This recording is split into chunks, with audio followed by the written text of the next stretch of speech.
Hello everyone, hope you are doing good. Last lecture में हमने कुछ सर्च एंड इंडाइसेस देखे थे। Now we are going to cover factorial, last digits and remainder से related concept.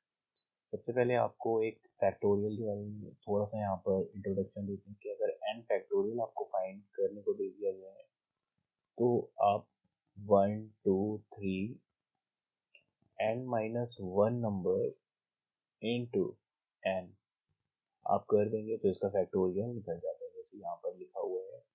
अब जैसे आपको अगर कहीं पे 6 का फैक्टोरियल फाइंड करना है तो 6 × 5 4 3 2 1 इसकी आप मल्टीप्लाई कर देंगे तो वो 6 का फैक्टोरियल हो जाएगा। 6 के बाद जितने नंबर आते हैं 5 4 3 2 1 ऐसे लिख करके आप मल्टीप्लाई कर देंगे।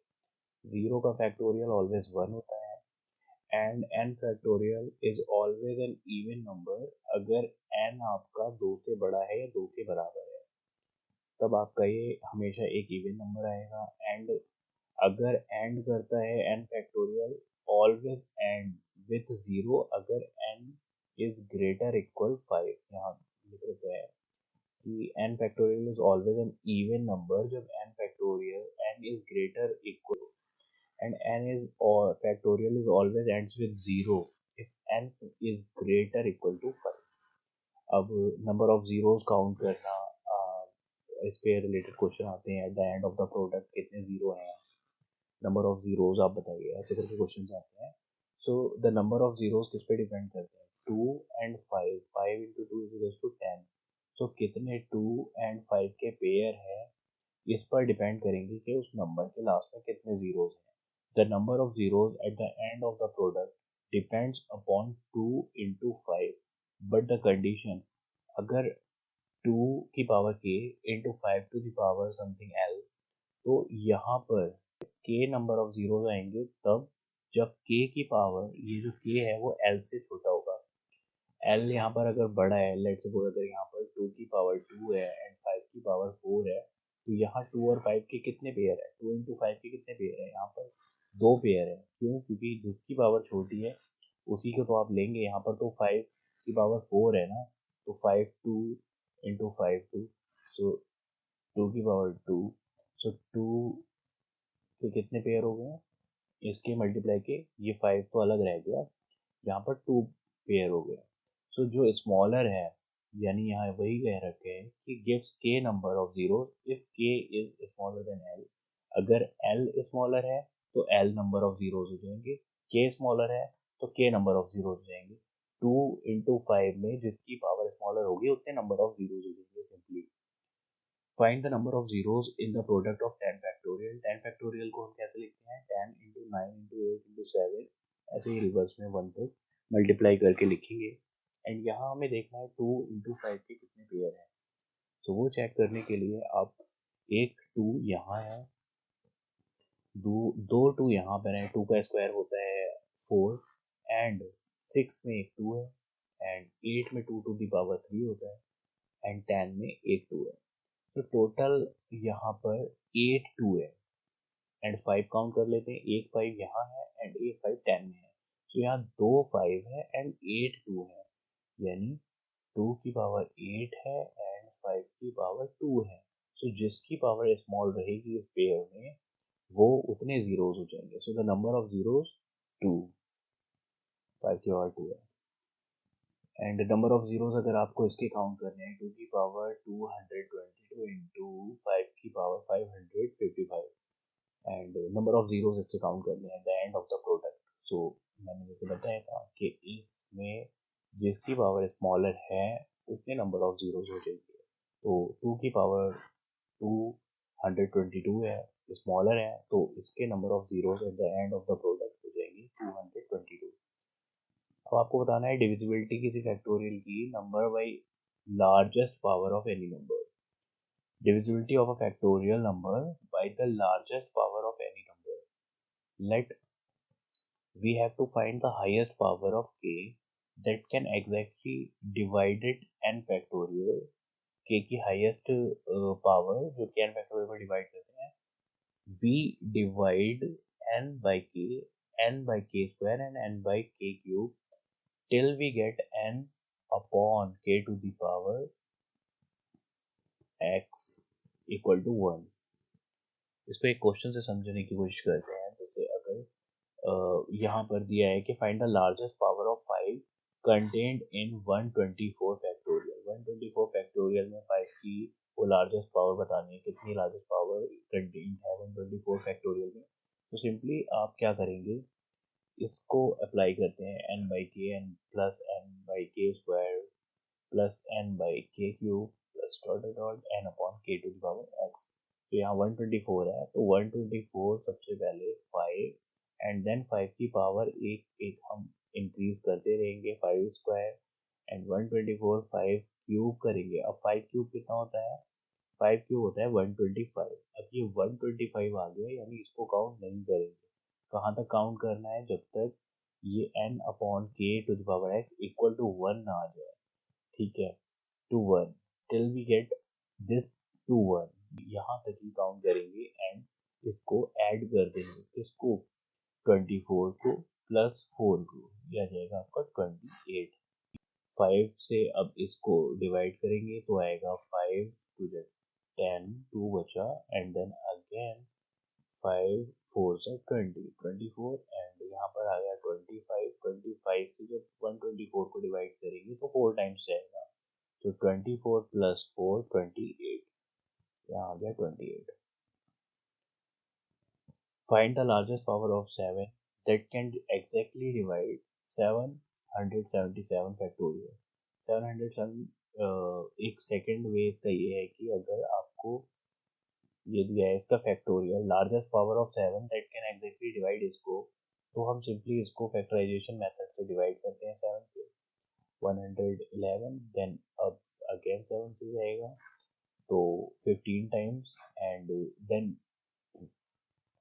7 से पहले 11 में करेंगे तो 1 एंड 4 बचा, देन 5 टाइम्स जाएगा 35, 6 रिमाइंडर बचा, उसको नहीं काउंट करते हैं क्योंकि 7 से ही डिवाइड करना है, क्योंकि लार्जेस्ट पावर ऑफ 7 7 के ही लार्जेस्ट पावर निकालनी है। 7 से अगेन इसमें करेंगे 2 टाइम्स जाएगा, अब 7 से इसमें नहीं जाएगा, 0 आ जाएगा। सो ये जो नंबर आए हैं ना 777 के बाद, इसको आप ऐड कर देंगे, इसको आप ऐड कर देंगे 111 प्लस 15 प्लस 2 प्लस 0। सो इसको जब आप ऐड करेंगे तो ये आएगा 128। ये 128 जो है वही हाईएस्ट पावर है 7 की, by which 777 factorial can be completely divided. इस तरीके का क्वेश्चन अगर आते हैं तो आप इस तरीके से कर सकते हैं। Find the largest value of n in the 10 to the power n which can exactly divide 1000 factorial। So 10 को हम लिख सकते हैं 2 into 5। तो यहाँ पर आपको 2 के भी सेम ऐसे ही फैक्टराइजेशन मेथड से करना है 1000 में, एंड 5 का भी करना है। जब 2 का आप करेंगे और फिर इसके यहाँ जो आए हैं जितने टाइम डिवाइड किया है, जैसे 1000 को करेंगे तो 2 से फिर 500, फिर 500 को किया 250, 125 एंड देन 2 से करेंगे तो 2 6 या 12 एंड 5 में करेंगे 2 2 या 4, ये आ गया आपका 62 एंड अगेन 2 से करेंगे 2 3 या 6, 2 1 2 31 आ गया, देन 15 टाइम्स ऐसे करके इसको जब आप ऐड करेंगे तो ये आएगा 994 एंड 5 से जब 1000 में करेंगे तो यहाँ आ रहा है 249। दिया है आपका 2 में जब किया तो 994 एंड 5 से जब हम कर रहे हैं तो 5 की पावर आ रही है 249। सो जो स्मॉलर होता है उतने नंबर ऑफ पेयर्स हो जाते हैं, यहाँ स्मॉलर 249 5 का पावर आई है तो ये स्मॉलर आया है, इतने नंबर ऑफ जीरोस हो जाएंगे। Concept of unit digit, unit digit के कुछ कॉन्सेप्ट हैं वो हम देखते हैं। इफ लास्ट डिजिट अगर 5 है ना, 5 है एंड उसको अगर किसी और नंबर से मल्टीप्लाई करते हैं तो ये यूनिट डिजिट हमेशा प्रोडक्ट का 5 ही आएगा, आप चेक कर सकते हैं यहाँ। एंड लास्ट डिजिट अगर 5 है और अगर किसी इवन नंबर से मल्टीप्लाई करते हैं तो हमेशा हमेशा 0 ही आएगा, 0 ही आएगा लास्ट में। आप देख सकते हैं यहाँ यूनिट डिजिट है, कोई भी यूनिट डिजिट लेकर के 5 लास्ट में मल्टीप्लाई करिए 0 आएगा।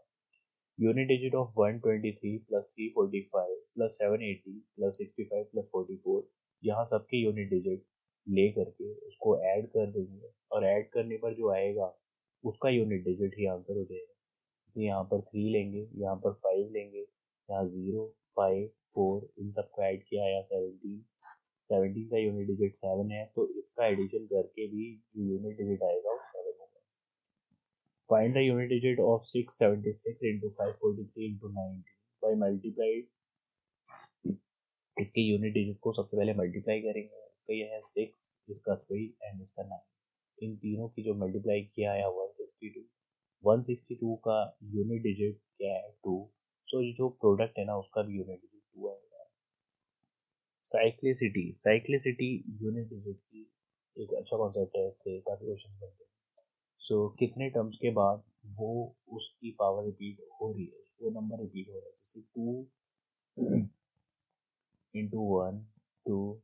अब 2 का स्क्वायर क्या हो गया 4, 2 का क्यूब 8, 2 की पावर 4 जब कहते हैं 16, 2 की पावर 5 32। यहाँ यूनिट डिजिट रिपीट कर रहा है।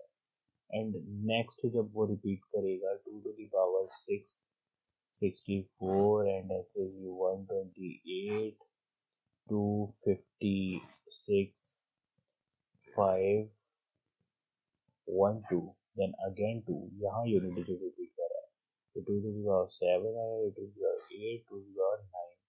सो 2 कहाँ कहाँ रिपीट करता है, एक तो 2 की पावर 1 पे रिपीट करता है। 1 पे अगर 2 आया है सो नेक्स्ट कब रिपीट करेगा 2 टू द पावर 5 पर, एंड नेक्स्ट कब रिपीट करेगा 2 टू द पावर 9 पर। ऐसे ही नेक्स्ट कब रिपीट करेगा 2 टू द पावर 13 पर।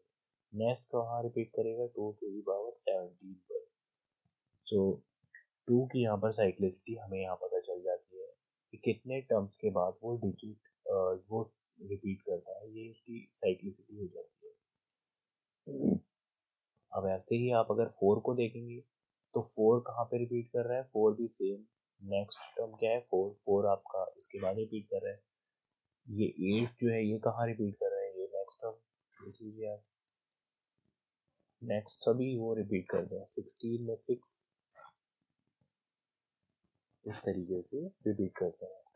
ऐसे ही 3 का होता है, 3 की साइक्लिसिटी हम फाइंड कर सकते हैं।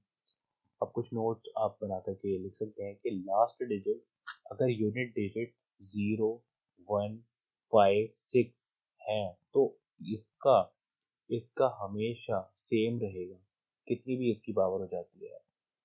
कितनी भी अगर इसकी पावर हो जाती है, अगर 6 की पावर 2 है तो इसका यूनिट डिजिट हमेशा 6 ही रहेगा। 36 आता है तो 6 ही यूनिट डिजिट रहेगा। यही यहाँ पर कहा गया है कि किसी नंबर का अगर यूनिट डिजिट 0 है या 1 है या 5 है या 6 है और उसकी कितनी भी पावर करते हैं तो उसका यूनिट डिजिट सेम ही रहेगा।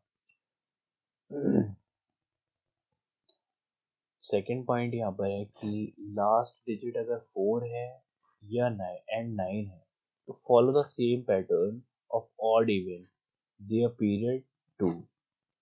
4 अगर आ जाता है तो 4 देन 16 देन 64 देन 256 इस तरीके से आता है। यानी ऑड 4 की पावर 1 है, ये ऑड है, सो ऑड में आता है 4 एंड इवन में आता है 6। ये आपको याद रखना है। जब 4 की पावर अगर ऑड है तो वो आएगा 4 एंड 4 की पावर अगर इवन है तो वो आएगा 6। 4 and 9 follow the pattern of odd even in the period 2। ठीक है, लास्ट 9 में भी सेम ऐसे ही होता है। अगर 9 का आप देखेंगे 9 में 9 की पावर अगर ऑड है तो वो आएगा, ये 0 नहीं है, ये ऑड है, ऑड लिखना है, ऑड है तो वो आएगा 9 एंड 9 की पावर अगर इवन है तो वो आएगा 1। Last digit 2 3 7 8 repeats after every 4 step. हर एक 4 स्टेप्स के बाद स्टेप 1 2 3 एंड 4th स्टेप पर रिपीट करता है। एक स्टेप ये हुआ, दूसरा ये हुआ, तीसरा ये, चौथा ये। तो हर एक 4 स्टेप्स के बाद ये रिपीट करता है 2 3 7 8। तो 2 3 7 8 की जो साइक्लिसिटी पीरियड हो गया वो हो गया 4। आगे क्वेश्चन से समझते हैं। लास्ट डिजिट ऑफ 2⁵, इसका लास्ट डिजिट आपको बताना है। साइक्लिसिटी कितनी है 2 की? 4। साइक्लिसिटी अभी हमने देखा था, साइक्लिसिटी कितनी है? 4। तो सबसे पहले 4 से हम डिवाइड करेंगे जो पावर में है उसको, तो रिमाइंडर कितना आ रहा है? 3। जितना रिमाइंडर आएगा उसके अकॉर्डिंग हम फाइंड करेंगे। जैसे हम कैलेंडर वाले में और डिजिट करके फाइंड करते हैं, तो ये 3 आया है यहाँ पर।